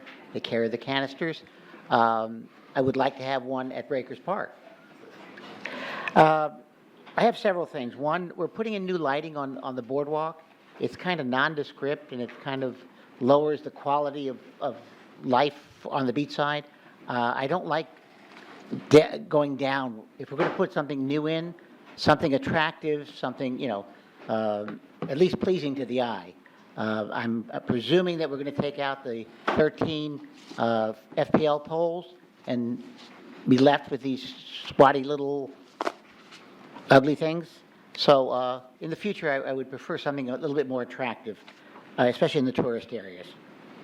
Secondly, the faith group, there was an article from one of the pastors, had a problem with the admissions to the First Step Shelter. Apparently, she didn't understand the concept of what a resident is. If the guy lives in Ormond Beach, which is a what do they call him? Contributor to Contributing the city. First Step Shelter, he was entitled to come in. He lived there, he was paying rent at a hotel or motel. He should have been admitted. She just didn't understand it. Secondly, the Dickerson Park that is going to be redone, I hope it's not going to be done like the Harris Park, which is virtually useless. It's pretty, but not functional. So if we're going to redo our parks, let's gear them to the people that are going to use them. I think tennis would have been much better next to Bethune-Cookman College than a tot lot. We have 2 tot lots side by side. I would have preferred redoing the northern one as Children's Park. I was not aware that we were going to take 1/3 of Beach Street Park for the widening of the Beach Street project, the $4 million project. We're taking 30, 40 feet of the park for the project. I've never heard that. So if you look at it, if you drive down Beach Street and you see that great big 40 feet of dirt, that's going to vanish from the park. 1/3. I'd like to bring up again the east side 40 of feet is not 1/3 of the park. Ocean Avenue. There is no walkway there. We've spent $20 million in Midtown, $20 million downtown. I'd like to spend some money on beach side. Thank you. Our next speaker is Jay Chow, and on deck is Sandy Murphy. Hi, Hyunjung Cho.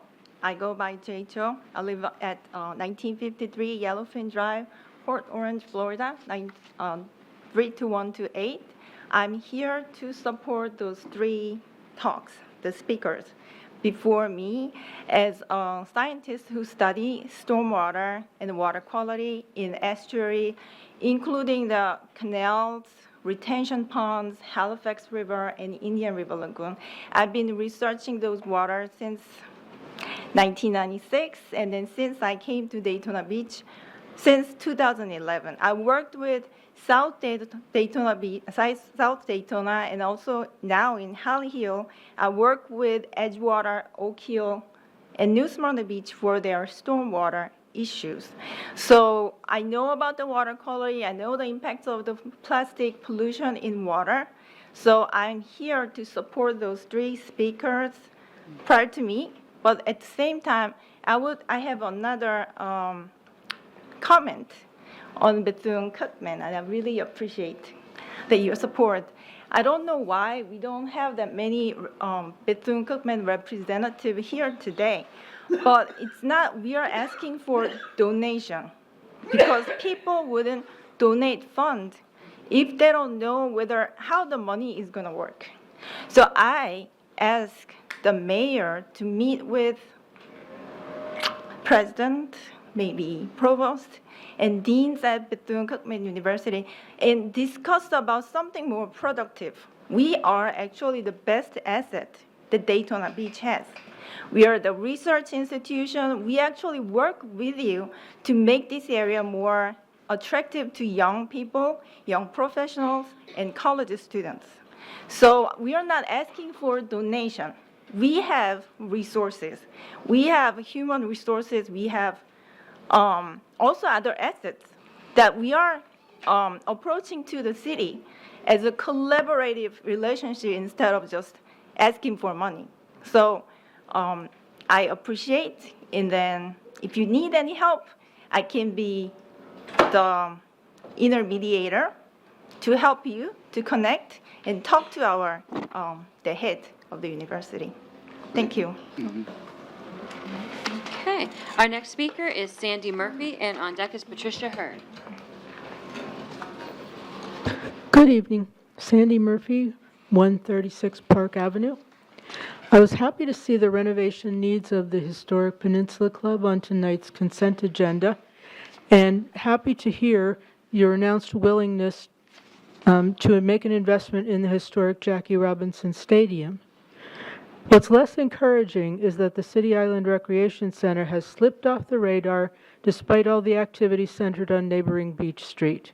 For those who don't know, this is an historic structure built in 1943 as a dance hall for the many military personnel stationed here during World War II, primarily with funds from the Federal Works Administration. It was built with a beautiful wood floor designed for dancing and with Pecky cypress on the interior. At the time, the City Commission voted to fund the stucco finish and add a stronger roof so the building could serve the community for many years. It has been used for community events, meetings, and classes, but was closed in 2012. Since then, it has not been maintained in a proper manner for any municipal property, let alone an historic one.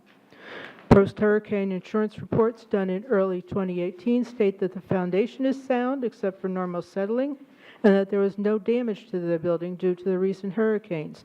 They do cite the damage, however, due to age and neglect, which continues. The most recent city-funded study to estimate the rehabilitation cost was for a ridiculously over-engineered Rolls-Royce of a building. But even that study states, despite the age of the facility and recent water infiltration, the structure is in relatively good condition.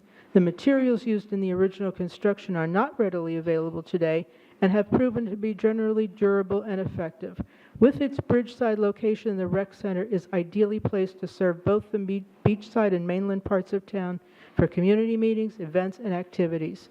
The popular STEM summer classes taught at Valor Road could be moved there. The Oasis programs could be relocated or expanded into there. Local dance troupes could return to the rec center. Perhaps the cheerleader competition could have a small satellite presence there. There are any number of ways the rec center would be a popular destination, bringing more business to Beach Street. And although no one has been permitted to enter recently, a local contractor has estimated it can be done actually less than the city's consultant. Take another look at this building and act. Please add it to the strategic. Mr. Mayor, if I can comment before she announces the next person. We do need to bring this back to our attention. When that beautiful bridge is finished, it would really be ineffective to have this eyesore at the foot of the bridge. So we need to go back and have a discussion regarding this, on what we'd like to do with this property. Mr. Mayor, the Historic Preservation Board voted, I think it was 6 or 7 to 0, to ask that it be put on the historic record as a local historic landmark. Could you see about getting that on the agenda for us, please? Well, you want it on the agenda, we just have to say you Well, want. I think that we probably have to vote on it next. The Historic Preservation Board voted on it about a month or so ago. And I've been hoping to see it on, but I guess maybe the liaison didn't get to. Did you ask the manager, was it? No, I have not. Yeah, just ask him and. We need to see whatever they voted on, Mr. Mayor, because, you know, and I can tell you, I had there was a rumor going around that the contractor that they were referring to was Alan Green, the old mayor from Port Orange, and he said that is not him, that he does not believe that it can be done for much less than what the city study had determined. But I'd like to see what the Historic Preservation Board passed, because I mean, basically it's condemned building right now. So I don't know that you can get a, On the agenda for the city commission to pass it as a local historic designation landmark. a condemned building. No, to save it. It should be, you know. It needs to be a local designation to more or less save it as a historic building. Then that's tied to who's gonna pay to fix it. So, I mean, 750, I think, was the lowest number that was in that, quote. You know, in, But as Ms. Murphy said, this is a historic. We don't have that many historic things left in Daytona Beach because a number of years ago, if it wasn't pretty and modern, up to date, they didn't want to keep it. And like the Howard Thurman home, we need to keep some of our history. maybe we should move it somewhere. Because the site it's on didn't have any parking. It's completely useless as a facility where it currently sits. Just like she said for the senior oasis, it Can hasn't it be been moved? used for a long time. for be community I think we should have torn it down years ago. You know, I mean, nobody used it when it was open, which is why it closed. It wasn't used And constantly. when it was open. barely used. You know, all of a sudden, Mary Lynn Hastings had her any good anymore. square dancing group in there, Well, and that was about it. I'll weigh in on this. At some point, so in my other profession, I'm involved with different physical fitness movements, and at one point, I felt so bad for the deteriorating numbers of people who used to attend the dances that I sponsored them for about a year, because the people who were using them were falling ill and they were aging out. And these were people of the ages of 60, 70, and 80. So I myself have sponsored events there, paid for everything so they could continue the activity, knowing full well that it was a declining population. So the square dancers, the Dixie Squares, they had kung fu, they had ballroom dancing there, but those people have declined, number one, and also other facilities have opened up that are business facilities that cater to those needs. So the usage has changed. Well, and even then, in a 30-day month, it was probably getting used 7 times, maybe? It was I mean, getting it's- used constantly, You know. because we went to events there all the time. And I think somebody's trying to end run the commission with this historic preservation activity. So, Okay, so I'm trying to understand why you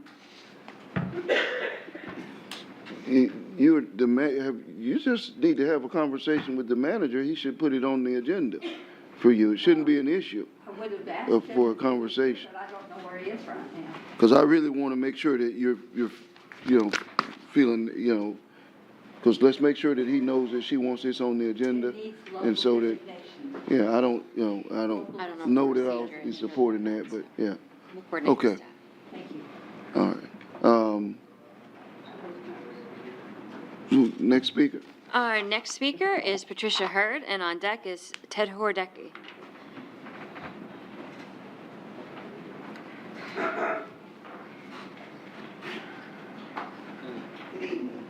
Good evening. My name is Patricia Hurd, 852 Vernon Street, Daytona Beach, Florida. To the mayor and city commissioners, another bike week will be here in a few weeks. Things have been rough for me, but through it all, I will survive positively. I have been meeting with the planning department, and I have been learning many things, especially with private property. Maybe in the future, workshops can be given to inform the community of how individuals can plan events in the city and to help themselves. As you know, my property is not included in the Summer Festival Bike Week plan. I have applied to do my thing on prime property on the boulevard. I am asking you to really look at the paperwork whenever you get it, because Pat Hurd will be doing the same thing that she did in 1989 up until now with Bike Week. I will also, not only with Chitwood, but with Capri and his boys too. They're always welcome there. Even with water, well, they're not going to use my restroom, but if they had to use the restroom, they could come on the inside. And money, be quiet. Money and everything else. But what I'm saying is that I have learned from the planning board. Whatever I do will not affect what the other fellows were doing. All of you basically up here know where my property is. It's prime. I will follow the guidelines as usual. I will have people there 24 hours a day doing whatever it is to protect 560 2nd Avenue. And to all of you, I will be looking forward to seeing you. Oh, it's the vendors that I am concerned about. It's not her in her pockets because he has emptied me. Yes, ma'am. Thank you, Ms. Hurd. Thank you, Ms. Hurd. May I ask you Yeah. Go ahead. I would like to have something put on the agenda to designate the City Rec Center as a local historic designation landmark. Can you put that on there? Thank you. And Jim, could you send us all a copy of what went to the Historic Preservation Board to be reviewed? And I'd also like to know who the applicant was that submitted that to the board. Because we own it, so somehow the city, Preservation Board. they initiated it? Well, I think they didn't make it one, they just wanted us to designate it. That's their suggestion? Yes, yes. So- It has to be passed, from what I understand, it has to be passed by the Historic Preservation Board before it would go like to the City Commission. Okay, so they passed it, now it needs to come to us and I then, believe so, yes. I think Okay. that's the way it goes. thank you. Our next speaker is Ted Hurdecki, and on deck is Ken Strickland. Good evening, my name is Ted Hordecki, 113 Braddock Avenue.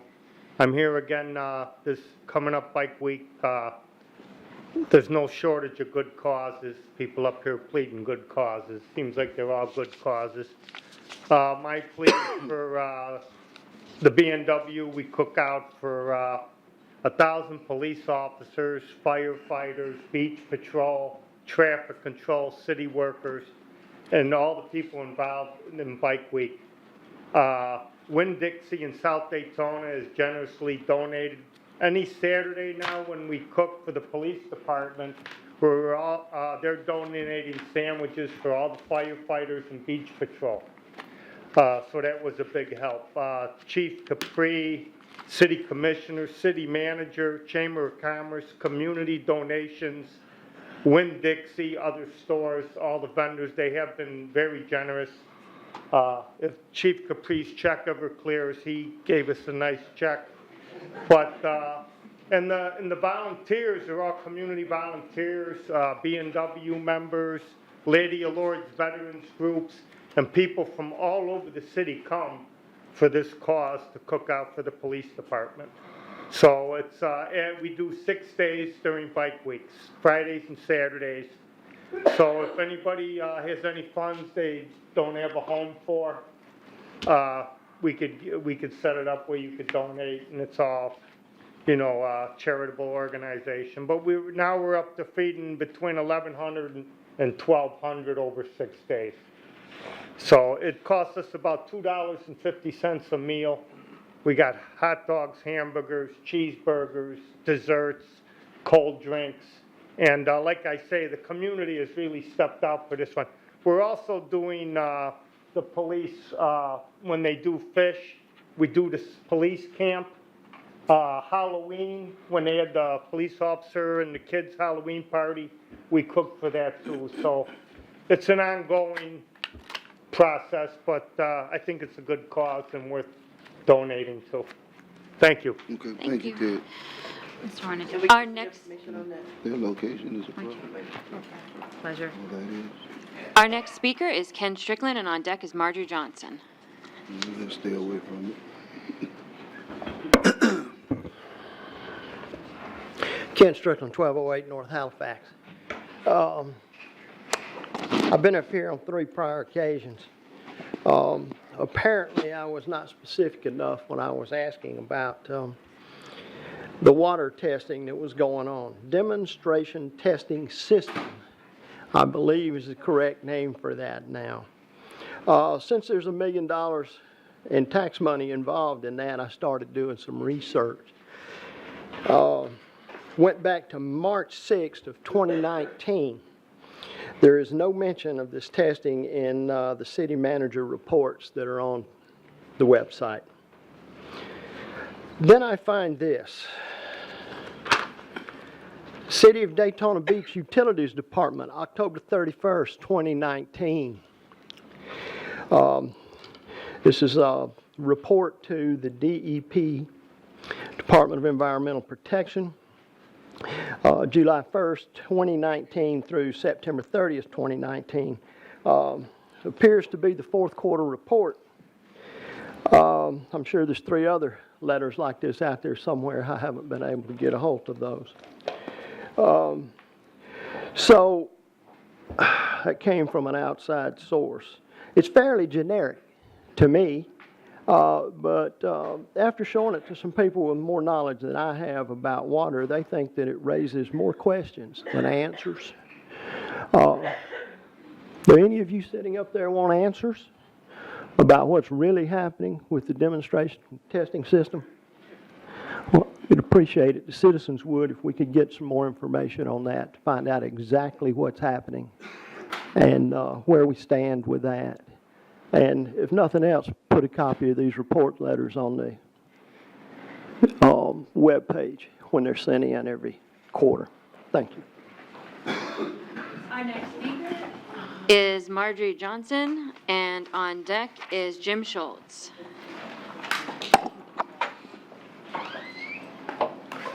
Marjorie Johnson, 122 South Keith Street.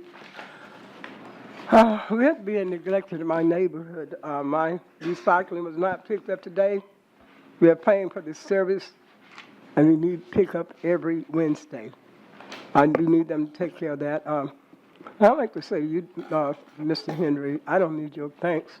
When I spoke about Mayor Scarlett Goldman at the last meeting, she did what she did for this community. She was an icon. A lot of stuff that's going on now, she didn't allow it. She did not take us off the agenda last week after the meeting. We got out 3 minutes before and after. We've gone backwards.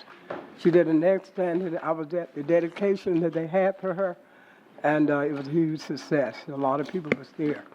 Also, in our neighborhood, we have a lot of high-speed chase, another high-speed chase in our neighborhood of Orange Avenue, Martin Luther King, Magnolia, and Franklin. They hit the marijuana shop.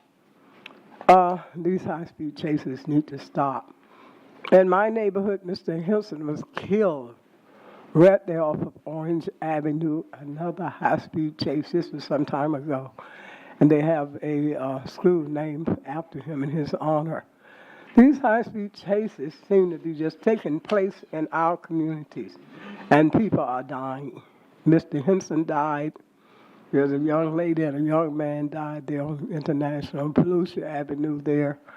And now another high-speed chase. A young man had stolen a car and was driving down the street, and they chased him all over the place. So we want these high-speed chases stopped because people are being murdered and killed, and that is serious. And we're not having them in other neighborhoods, so I really don't want them in my neighborhood. Personal attacks on residents of this city will not be tolerated. This is discrimination. It's also a violation of the charter by city officials. We need you to treat all of our residents with the highest respect. I mean, I've been harassed. I've had people come up to me and try to move me out of my seat, knowing that I wasn't going to move off the front row. I've been at a banquet. Some city officials sent people over to harass me. This has all been reported. Treat everybody with dignity and respect. Our next speaker is Jim Schultz, and on deck is Jenny Nazak. Jim Schultz, 117 Harvard Drive. Just wanted to start off with, I'm certainly in agreement we need less plastic in our environment. We need less plasticizers in the plastic. Plasticizers are very toxic. They leach into people, environments, and most people aren't even aware so much. They know bisphenol A, but that's not the only one. What I was going to speak about is coronavirus. Coronavirus is in the news a lot, and it's sort of potentially scary. Just to give you one heads up, it has a very long latency period. Coronavirus isn't usually so bad, but this is a novel one. It's very different. The latency is even longer. In other words, you can be exposed, shedding, and sharing it with others and not have any symptoms whatsoever for a week, even 2 weeks. So that means you can spread it a whole lot more because you're not homesick. It's a hard shell envelope on the outer shell, and that means that in most cases, vitamin D is very effective against it in destroying the outer shell, destroying the virus. But you need to get up to about 30 nanograms, which is right on the edge of insufficient and way above deficient. And the next point about that is the majority of blacks and the majority of our population are either insufficient or deficient. The government, when they set the standard, the RDA, was set to have you at the bottom of insufficient. Wasn't set for sufficient or healthy. So in other words, our goal was to keep you inadequately protected, and they succeeded. So, and you think, well, it couldn't be that good. Well, at university, in Emory University, they used it in intensive care. They gave 50,000, 0, or 100,000 to severely ICU patients with respiratory issues, and they cut their stays in half with just the vitamin D for the big dose. Our next speaker is Jenny Nazak, and on deck is Ann Ruby. Good evening, everybody. Jenny Nazak, 501 Harvey. Today on Beach Street, I overheard a couple of visitors talking about how beautiful our bridges are. One of them said to the other, "Oh, the bridges are so graceful and beautiful," and they gestured over to the new Orange Street Bridge and then over to the ISB Bridge. So that was a nice moment of Daytona pride that I wanted to pass on. And then the thing that I was on Beach Street for is called 1 Million Cups, which is entrepreneurial networking. And our entrepreneurial ecosystem in Daytona Beach is a great thing to be proud of. And the 1 Million Cups gathering is, by numbers, one of the top 10 1 million cups of any city in the USA, which is just phenomenal. Commissioner Henry just now talking about giving lodging to some homeless people. That is so touching, and that's another thing that makes me proud of this city, and thank you so much, and setting a good example. And then Professor Cho, Dr. Cho, getting up and speaking. She's a professor from BCU, another great thing to be proud of, and she's doing incredible work with stormwater management, environmental protection. We just have so much to be proud of in this city. And I also want to bring up East ISB because people, y'all are right, people blame the city or like blame the government for something that I see as a deplorable failure of business owners to care. Like, and somebody actually wrote a letter in the News Journal, like, do these business owners not care? This is parasitic behavior to buy property and just sit on it. And I'm sorry, I try to be positive, but business owners, if this is you and you're listening, how do you look yourselves in the mirror? Are you part of our community or not? Let's do something. I think it's more resilient and robust if the city doesn't become a large real estate agent and landowner for these things, and we should try to get them moving in some other business-like way. In some cities, they levy vacancy taxes on these people who don't do anything with their properties, and we could look at that. And I also wouldn't be too proud to get into some public shaming. That seems to work sometimes. And I would not be too proud to do that. And then I made a grassroots state of the city address. It's on my YouTube channel, Jenny Nazak. And thank you, Mayor Henry, for your state address. Good night. Thank you. Good night. Our next speaker is Ann Ruby, and on deck is John Birch. Hi, Ann Ruby, 137 Park Avenue. I'm really glad you're talking about inclusionary zoning. I think it's awesome. It's something we've needed to do for a long time. There is a little bit of urgency with this because we're running out of big tracts of land to develop. You've approved over about 11,000 units that are not inclusionary zoned. So it's time to really get serious about this. And to do that, I would suggest that you have a workshop with the Florida Housing Authority. And once that's done, I would suggest you put some deadlines in place. It's one thing to speak about it aspirationally. If it's going to get done, it needs timeframes. On to the City Island Rec Center.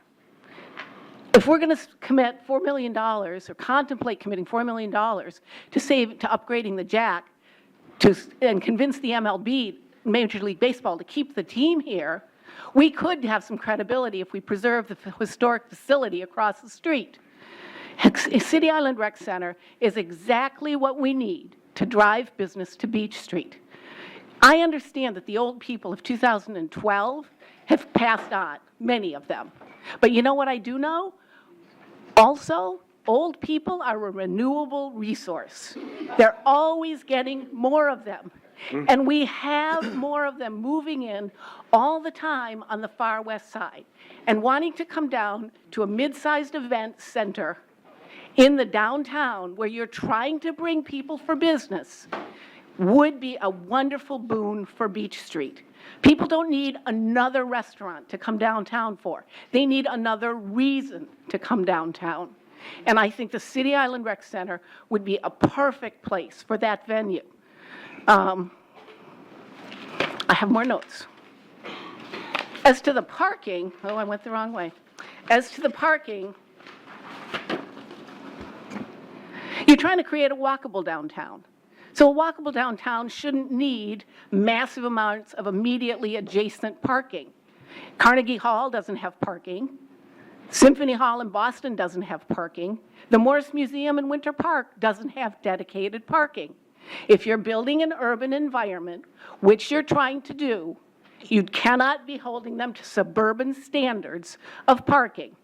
So even if it costs $750,000, this building is worth saving, and I would ask that you put it out to RFP and see what it really would cost.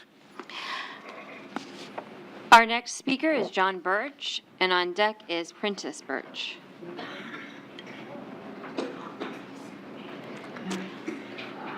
Here he comes. Praise the Lord, hallelujah. How y'all doing? How y'all doing? Happy Valentine's Day to all you ladies and men. I'm here. You know what? I'm happy. And I ain't got nothing negative to say, but y'all hit my car. Y'all didn't hit it. The boy should have stopped. You know, y'all run me out of town. I'm in Gainesville, working, having a good time, and guess what? I get a call. Daddy, they are down here, 30 police, the car is gone. They come around the corner from Orange Avenue. He tried to turn. He hit the building, the bread house. Then he come down, took out the stop sign, and guess what he hit? My nice Mercedes, a mint Mercedes. I'm talking about, this is the car that I was supposed to ride down on the beach and cruise. And y'all, I'm not going to talk because me and Chief all right, so I'm not going to say nothing about him. He said they wasn't chasing him. The people said they was, so I let the judge decide. You know what I'm saying? I like you, and I like you. And y'all got to know one thing. I am now running for mayor. Because I feel like, I knew that was going to be shocking news to you. They wanted me to go for your seat. But I said, no, I like you. I like you. And I like my community. See, I love my community. You know why I love it? Because that's where I grew up at. That's where my daddy, my mama came out the project. And my brother doesn't care. And a lot of, I like you too. Praise the Lord. Now, back to what I was going to say. Me and Chief is all right. But y'all run me out of town, then you hit my car, then you say, well, I ain't going to pay you. Now they don't want to pay. What's wrong with y'all? If you do wrong, admit it and pay up. I don't have a problem leaving. I was in Gainesville working on a church. I'm building churches now for God. But some of y'all need to have a conscience. Because it's wrong when you do wrong and don't admit it. And it's the same thing I tell the policeman. When you shoot the man and your gun went off, all you gotta do is say you were sorry. You're gonna pay, but you know why we don't admit our fault? You always want people to own up to theirs, but y'all won't want to own up y'all. I know y'all got a hard job, but guess what? I'm happy now. You know why I'm happy? Because I got to know that we gonna leave here. You're only here for a little while, and y'all gotta, I love you too. They shouldn't be bothering you, because it ain't your fault. You don't think I kept up. Right there what I'm finna say. Praise the Lord. Hallelujah. I'm gonna make a good man. Okay, I'm out of here. Thank Y'all you, know sir. what to do. Leave you, Mr. Burke. You all right, I gotta get your job. Yeah, all right, all right. Our next speaker is Princess Birch, and on deck is Kenya Griffin. She said she don't want to speak. Okay. Our final speaker tonight is Kenya Griffin. Love it, baby. How to it.